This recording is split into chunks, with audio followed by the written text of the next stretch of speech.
All right, today we're diving into the Daily Stoic. And look, think of this less as some dusty old philosophy and more like a practical operating system for your mind. It's seriously designed to help you not just survive, but actually thrive in the middle of all the modern chaos. You know the feeling, right?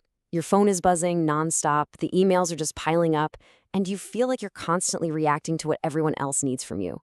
It's so easy to get to the end of the day and feel less like you're driving your own life and more like you're just a passenger getting yanked in 100 different directions. And what's wild is, this feeling is nothing new. Almost 2,000 years ago, the Roman Emperor Marcus Aurelius wrote this in his private journal. Just let that sink in for a second. One of the most powerful men in the world felt that his own passions were pulling his strings, just like a puppet.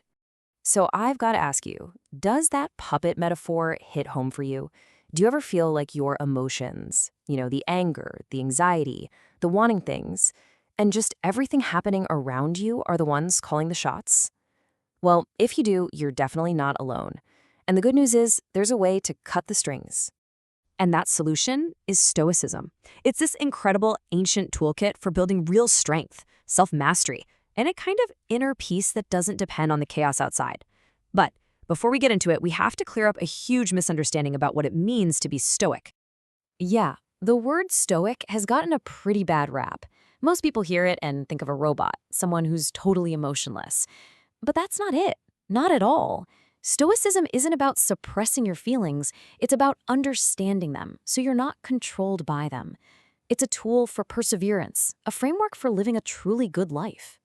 So at its heart, the core idea is actually pretty simple. The Stoics believed that most of our stress and trouble doesn't come from events themselves, but from the judgments and opinions we have about them. It's not what happens to you that matters most.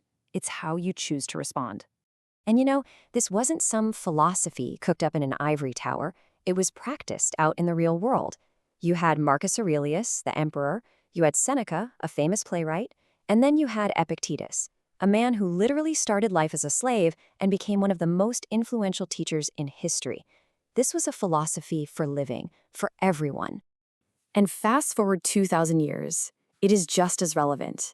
This amazing operating system is used today by CEOs, by elite coaches in the NFL, by military leaders like General James Mattis, and by countless artists and athletes who need to navigate these incredibly high-stakes environments with total clarity and calm.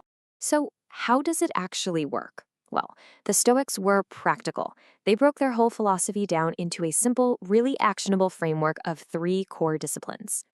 It's a 3-part process. First, you have the discipline of perception, which is all about how we see and understand the world.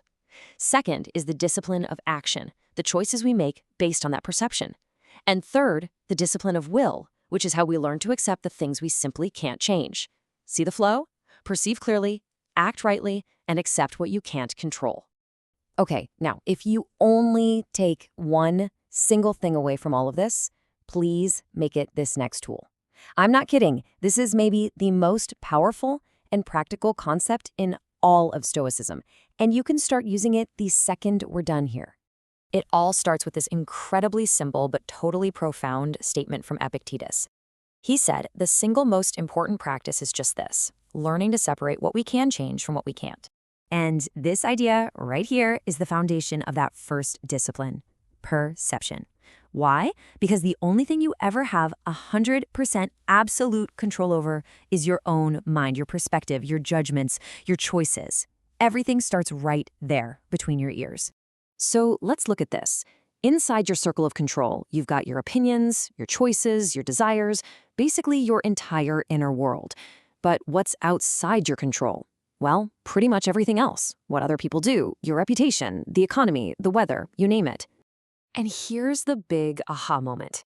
Almost all the anxiety, the frustration, and the anger we feel comes from one thing, spending our precious time and energy trying to control the things in that right-hand column, the stuff that is firmly and forever outside our control. So this ancient idea gives us a really powerful choice, doesn't it? Where are you going to focus your energy? On the external world that you can't control, or on the internal world which you absolutely can? Let me put it another way. You don't control the traffic jam, right? Or the mistake your coworker just made, or the fact that it's raining. But you have complete and total power over how you choose to respond to those things. And that choice, that is a freedom that no one and nothing can ever take away from you. And that brings us to the final question I want to leave you with. Just think about your day so far. What is one thing, just one, that you are going to consciously decide to stop worrying about right now because you realize it's outside your circle of control? Seriously, think about it, because that's where your freedom begins.